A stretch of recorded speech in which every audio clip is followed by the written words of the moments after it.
자, 오늘은 10계명 몇 번째 계명이죠? 6번째 계명입니다. 6번째 계명 살인하지 말라에 대해서 함께 살펴보려고 하는데요.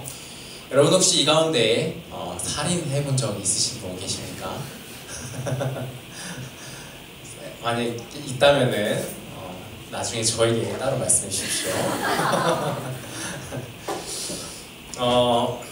일단은 이 6계명 같은 경우에는 우리 대부분의 사람들이요 어떻게 좀 생각을 하냐면 자신과는 별로 상관이 없는 계명이다 라고 보통 그렇게 생각을 할 겁니다.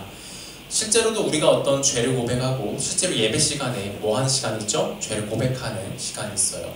근데 이제 그때에 고백할 때에 제가 살인하였습니다, 저 죄를 용서해 주십시오 라고 하면서 회개하는 사람은 거의 없지 않나, 그래서 그런 생각이 듭니다.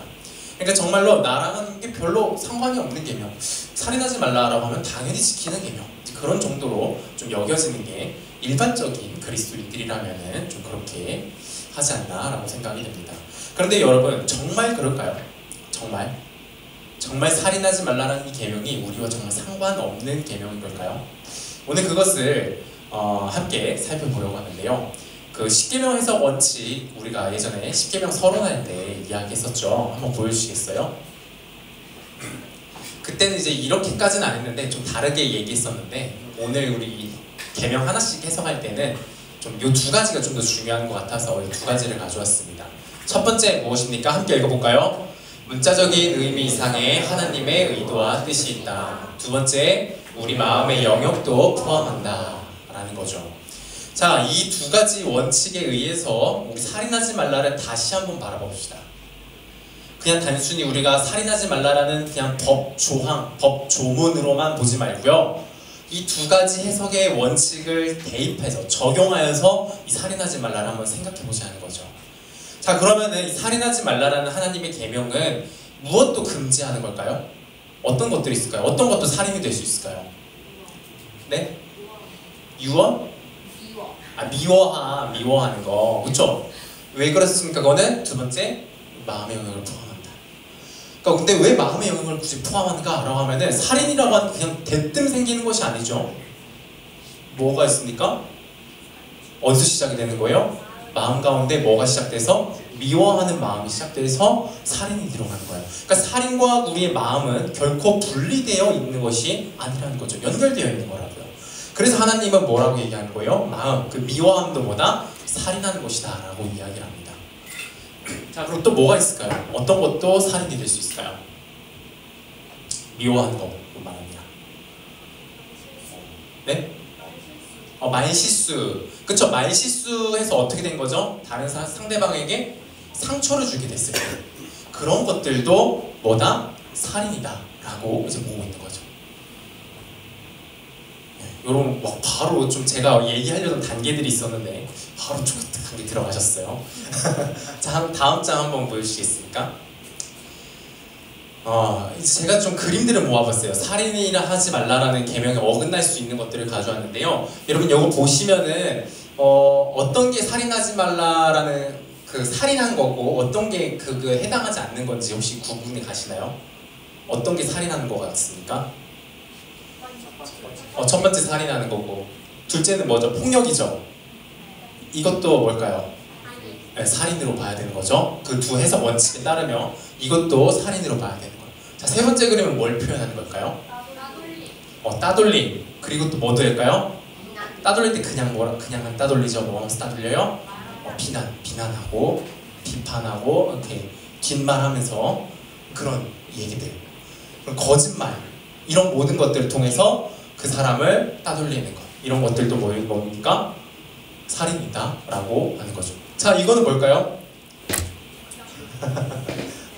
뭐를 표현하는 그림일까요? 갑질도 있을 수 있고. 우리 좀 알바 좀 하거나 일해본 청년들 계시죠?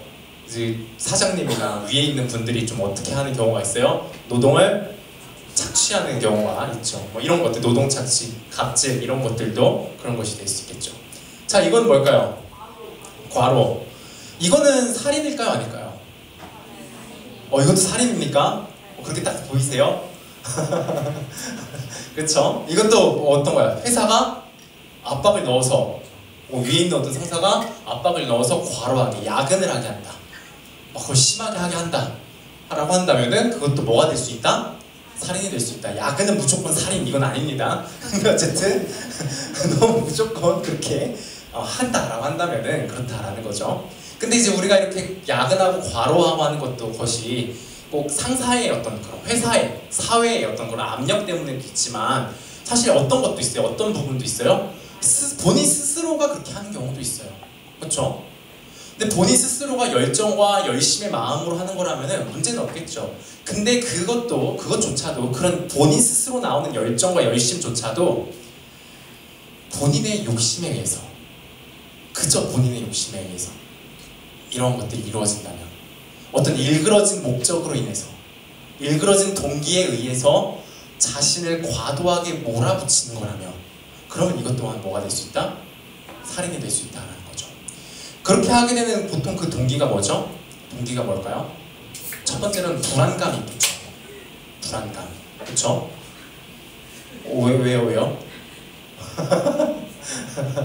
어쨌든 불안감이 있을 수 있겠고, 또 뭐가 있을까? 일그러진 욕심이나 불안감. 어떤 불안감? 불안감이라면 어떤 불안감이 있을까요? 내가 이걸 하지 않으면, 내가 지금 이것을 이렇게 해서 성취하고 내가 이렇게 뛰어나다는 걸 드러내지 않으면 도태되고 사회에서 망할까봐, 내가 끝날까봐, 그런 불안감들 때문에 이런 것들이 발생할 수 있죠. 자, 그리고 마지막 이건 뭘까요? 폭식 혹은 야식, 폭식 뭐 이런 것들 되겠죠. 건강하지 않은 행동들 이렇게 하는 거, 이것도 뭐가 될 수 있을까요? 살인이 될 수 있죠. 우리는 이 살인을 다른 사람에게도 할 수 있지만 누구에게도 행할 수 있어요? 자기 자신한테도 살인을 행할 수 있다라는 것으로 정리를 해볼 수 있을 것 같습니다. 자, 이제 여러 가지 살인에 해당할 수 있는 경우들을 우리가 지금까지 생각을 해봤는데요. 근데 여러분 한번 생각을 해보세요. 이거는요, 꼭 성경에서, 교회에서만 하지 말라는 행동들인가요? 아니죠. 어디서도 하지 말라 그래요? 사회에서도, 세상에서도 하지 말라고, 이런 거는 적절하지 못하다, 건강하지 못하다고 그렇게 이야기하는 거예요. 근데 그러면요, 한번 생각해 볼까요? 사회에서는 왜 이것들을 하지 말라고 하는 걸까요? 무슨 이유로 이런 것들을 하지 말라 그래요? 살인하지 말라고 해도 왜 그러고, 남 상처 주는 거, 뭐 이렇게 착취하는 거, 이런 거 왜 하지 말라 그래요? 사회에서는 서로의 안전? 맞아, 서로의 안전을 위해서. 근데 여러분, 왜 서로의 안전을 왜 챙겨야 되는 거죠? 네. 강한 자가 살아남아서. 대답 너무 잘해주셔서 감사합니다. 자, 근데 한번 또 질문해 보자는 거예요. 그러면 강한 자만 살아남는 게 왜 문제죠? 강한 자만 살아남는 게 그렇게 문제인가요? 우리 자연 법칙을 보면은 약육강식의 원리로 돌아가요. 그렇죠? 강한 동물이 약한 동물을 잡아먹고, 근데 그것이 오히려 전 세계 생태계를 유지하는 데 아주 좋은 결과를 내보여요. 인간 세계에서도 그렇게 되면 안 됐냐라고 이야기를 한다면 여러분, 그거에 대해서 어떻게 대답하실 건가요? 왜 그럴까요? 여러분, 세상에서 이런 것들 왜 이렇게 하지 말아야 되고 왜 인간을 잘 대해줘야 되냐라고 물어보면요, 뭐라고 대답하냐면 인권이 있으니까, 인간에겐 권리가 있다. 처음 태어날 때부터 가지고 있는 자연적 권리가 있다. 그래서 인간은 뭐하다? 소중하다 라고 이야기를 합니다. 자, 그러면 여기서 다시 한번 질문해 드릴게요. 그럼 여러분, 인권은 왜 존중이 돼야 되며 인간은 왜 소중한가요? 와... 자, 설교 끝내야 될 것 같습니다. 저 순간 뭐였지? 초등부? 초등부 설교한 줄 알았어요. 잠깐. 이제 너무 잘해주셔가지고 그걸 말씀드리는 겁니다. 근데 어쨌든 그렇다라는 거죠. 우리 세상 속으로는 사실 근거가 없다라는 거예요. 그러면은 하나님은 왜 안 되냐고 또 질문을 해보겠습니다. 볼 수 있을 거 아니에요. 교회에서도 이거 하지 말라고 그러잖아요. 그럼 교회는 무슨 이유로 하지 말라고 그러냐 라고 했을 때 자매님께서 대답해 주신 것처럼 그게 뭐다? 우리 인간이 뭐다? 하나님의 형상이기 때문이다 라는 답을 가지고 있다는 거죠. 여러분, 세상에서는 근거가 없어요. 우리가 사람을 소중히 여기고 사람을 잘 대해주고 아껴줘야 된다라고 이야기할 때에 그 근거가 없다고요. 근데 우리 교회에는, 우리 하나님을 믿는 사람들에게는 뭐가 있다고요? 하나님의 형상이라고 하는, 하나님이 우리를 그렇게 창조하시고 그렇게 살게 하셨다라고 하는 근거가 있다라는 겁니다.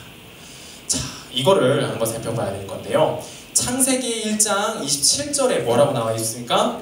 하나님이 우리 인간을 뭘로 창조하셨다? 하나님의 형상으로, 자기 형상, 곧 하나님의 형상으로 우리 인간을 만들었다라고 합니다.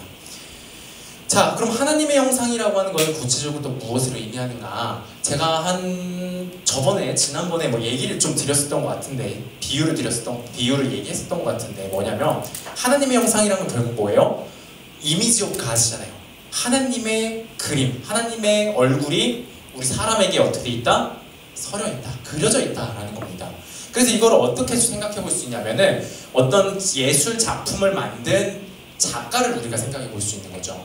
어떤 작가가 자기의 예술 작품을 만들었어요. 그러면 그 예술 작품을 어떤 사람이 부시거나 망가뜨린다면은 그거는 그냥 그 작품에 대한 모독일까요? 아니죠. 누구에 대한 모독인가요? 작가에 대한 모독이죠. 근데 심지어 그 작가가 자기의 얼굴을 아주 멋들어지게 그렸어요. 그냥 작품도 아닙니다. 자기의 얼굴을 그린 작품이에요. 근데 그거에 테러를 합니다. 그거를 훼손합니다. 그럼 어떻게 될까요? 얼마나 더 그 작가에 대한 모욕이고 심각한 모욕이 똑같죠. 모욕이겠느냐라는 겁니다. 자, 그래서요, 하나님이요, 우리 사람에 있는, 서려져 있는 하나님의 형상, 꼭 생명을 죽이는 것뿐만이 아니라 그 사람에게 애초에 하나님이 지어놓으셨던 인간다움이라는 게 있잖아요. 하나님의 형상으로서 세워놓은 인간다움이 있다고요. 근데 그것을 훼손하는 것, 그 모든 것이 뭐다? 살인이다라는 겁니다. 그리고 곧 그것은 뭐 누구에 대한 도전이다? 하나님께 대한 도전이고, 하나님께 향한 모든 미움과 시기와 반역과 그런 모든 것들이 되는 것이다 라는 겁니다. 그래서 결국 살인하지 말라라는 말을 바꿔 말하면 어떻게 바꿔 말할 수 있냐면, 하나님의 형상을 어떻게 해라? 죽이지 말라 라고 바꿔 이야기할 수 있습니다. 자, 그리고 또 이 말은요, 동시에 어떤 것을 의미하냐면요, 하나님은요, 사람을 정말 고귀하게 지으셨는데 얼마나 고귀하게 여기시는지, 어떻게까지 여기신다? 자기 자신으로 여기신다라는 겁니다. 여러분, 마태복음 25장을 한번 찾아볼까요? 성경책 가지고 있는 분들은 마태복음 한번 25장을 한번 찾아봅시다.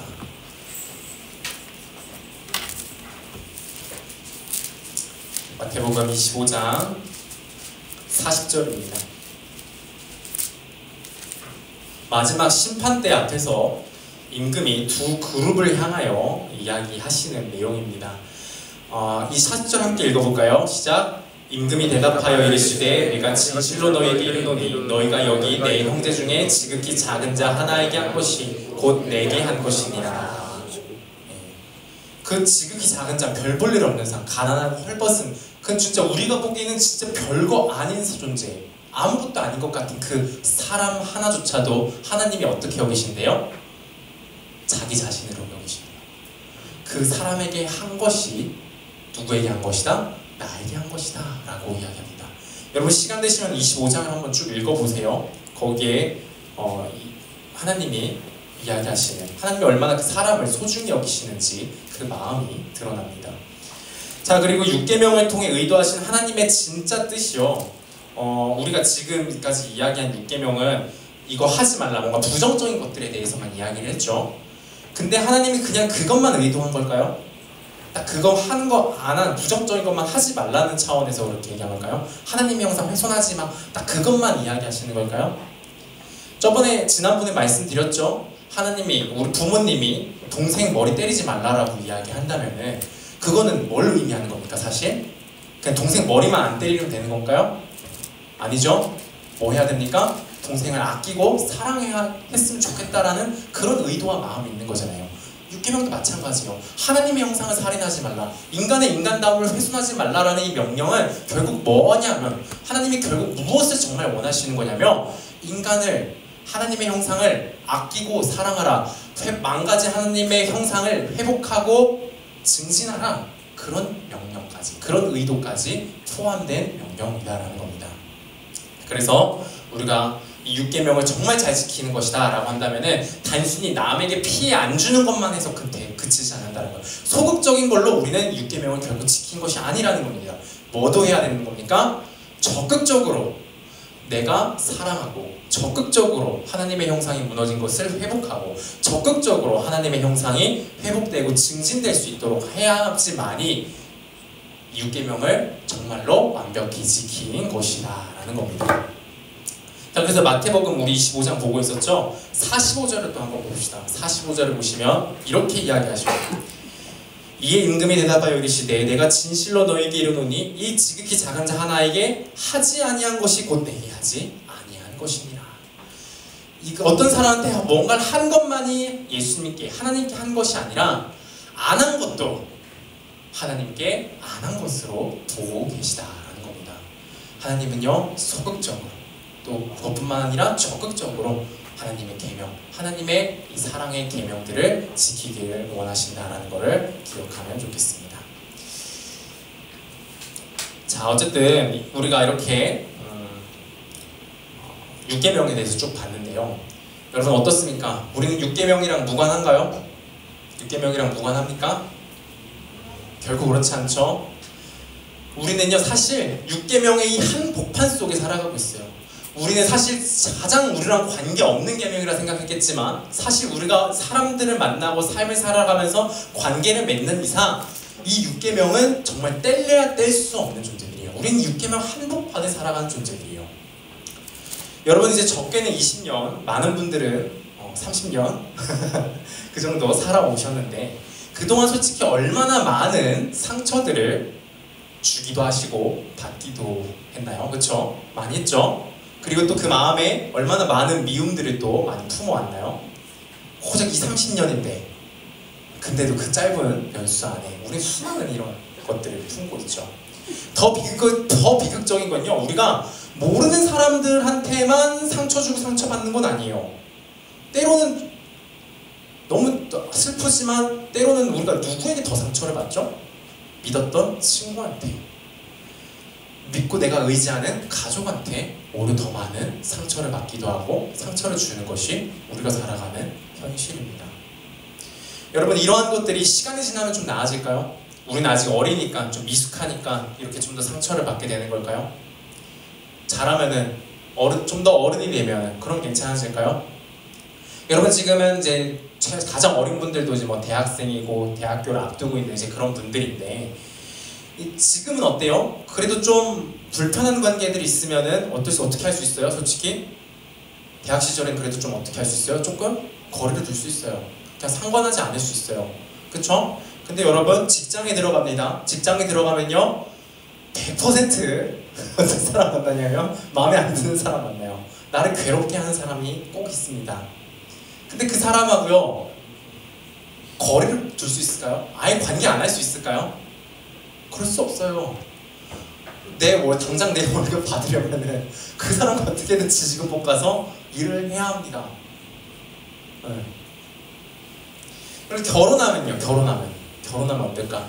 완전한 내 편을 찾아서 이제 그런 상처 주지 않는 완전히 안전한 관계를 얻을 수 있는 걸까요? 결혼하면? 뭐 한편으로는 그렇기도 해요. 내 가장 은밀한 부분을 서로 공유하는 사이이기 때문에 그 안에서 누릴 수 있는 것들이 있지만 여러분 그렇다고 해가지고 서로 상처 주는 이것이 완전히 없을 수 있을까요? 그렇지 않아요. 여러분 때로는요 정말 그런 사람들 만났는데 정말 내가 상처 안 주고 상처 안 받을 수 있는 그런 것을 기대하면서 정말 내가 고르고 골라서 쟤라면은 내가 절대 상처 안 줄 수 있고 쟤는 절대 나한테 상처 안 줄 거야를 내가 정말 고르고 골라서 그렇게 결혼을 해도요 막상 결혼하잖아요. 여러분 제 얘기 아닙니다. 제 얘기 아니에요. 근데 솔직히 좀 고백을 하자면 저는 연애를 하고 하면서 결혼까지 오긴 했는데 전 사실 늘 사람들과의 관계에 있어서 조금 떨어져 있다 보니까 어떤 게 있었냐면은 아니 뭐하러 저거에 얽매이고 막 찌질하게 저렇게 하지? 막 이런 생각들이 있었단 말이에요. 근데 제가 막상 이제 정말 저와 깊은 교제를 나누는 어떤 이성을 만나게 되니까 그러면서 뭘 발견하게 되냐? 아, 내가 이렇게 찌질한 놈인가? 와, 내가 이렇게 화를 내? 내가 이렇게 사람에게 못되게 굴어? 내가 상처를 준다고 이렇게 사람에게? 라고 하는 것들을 발견하게 됐어요. 근데 여러분, 계속해서 살아야 된다는 겁니다. 같이 함께 살아야 되는 겁니다.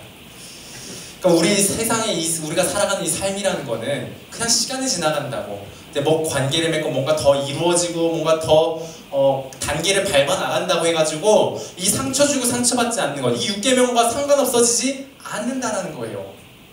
어떻게든 더 이거를 지지고 뽑고 만드는 상황만 더 많아지게 된다는 거죠. 우리가 나이를 먹는다는 건 그런 거예요. 자, 그럼 어떻게 해야 될까요? 좀 이 한 번 사는 인생에 우리가 좀 상처 좀 안 받고 좀 상처 좀 안 주고 좀 그러고 살면 좋은데 왜 그러는 거? 어떻게 하면 좋을까요? 여러분, 제가 그렇게 할 수 있는 방법을 두 가지가 있습니다. 그 두 가지를 알려드리겠습니다.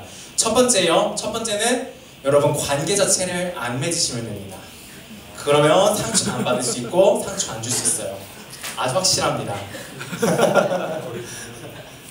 그런데 여러분, 우리가 관계 안 맺을 수 있나요? 근데 우리 인간이라는 존재가 불가능해요. 사실 관계 안 맺는다는 불가능합니다.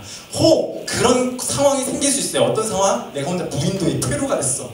그러면 관계를 안 맺고 살 수 있겠죠?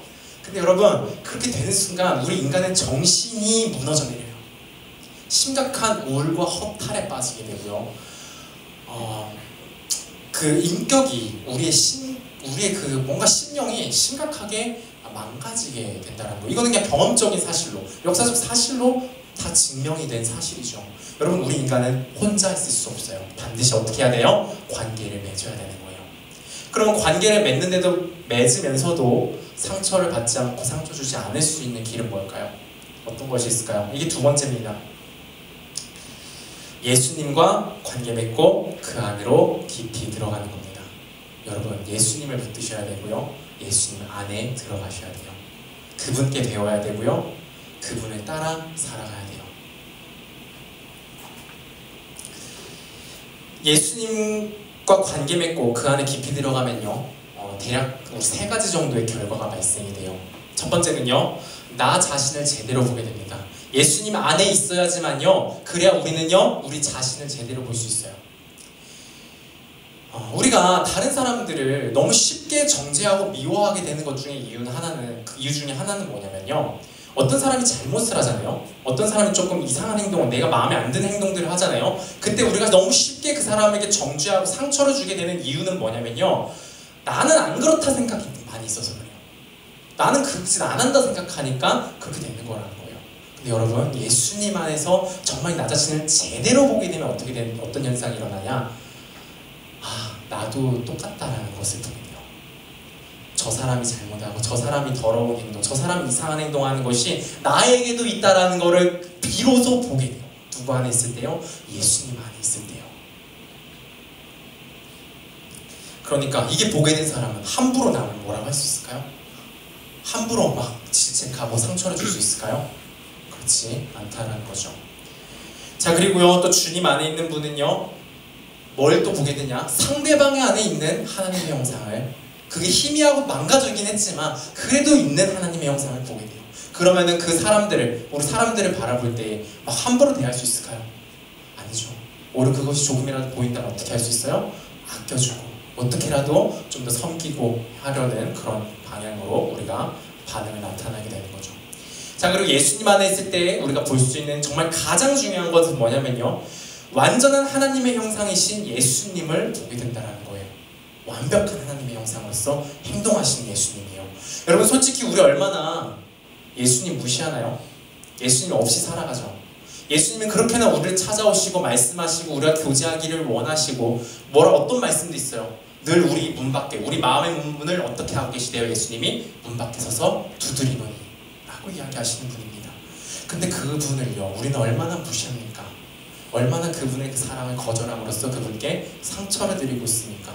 그런데도 불구하고요, 우리 예수님은요, 한결같이 우리를 받아주시고 사랑해주시고요, 심지어 이 예수님은요, 우리를 하나님의 형상, 하나님 아버지의 형상으로 그렇게 고귀하게, 존귀하게 우리를 끝까지 여겨주신다라는 겁니다.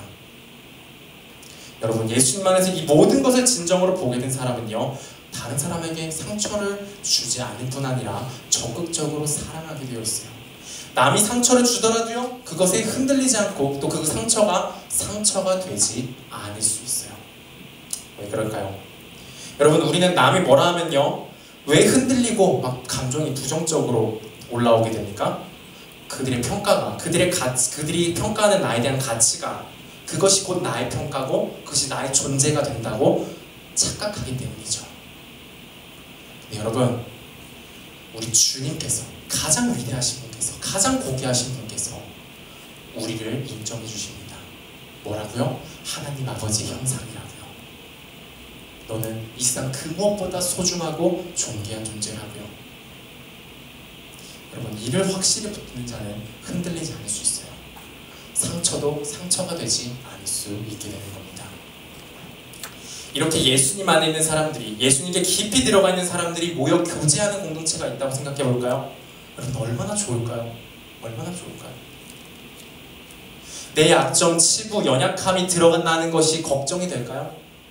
여러분, 우리 사람들 만날 때만 늘 뭐가 걱정이 돼요? 내가 약하게 보일까봐, 내가 쟤보다 밑에 깔려있는 사람처럼 될까봐, 나의 그 더러운 것이 드러나서 제가 혐오하지 않을까, 이런 걱정들 가지고 있지 않나요?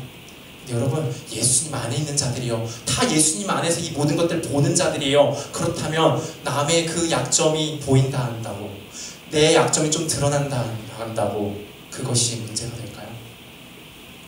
예수님이 달아주셨는데요, 그것을 인정하는 사람들인데요.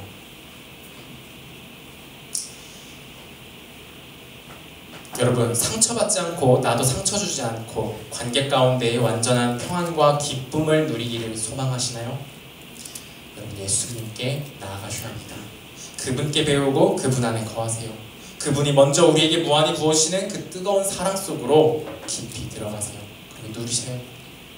그것만이 우리가 다른 사람, 곧 하나님의 형상을 죽이고 말살하지 않을 수 있는 유일한 길, 우리가 하나님의 형상을 증진시키고 서로의 하나님의 형상을 회복시켜 줄 수 있는 그런 사랑의 섬김이 가득한 공동체가 될 수 있는 유일한 길입니다.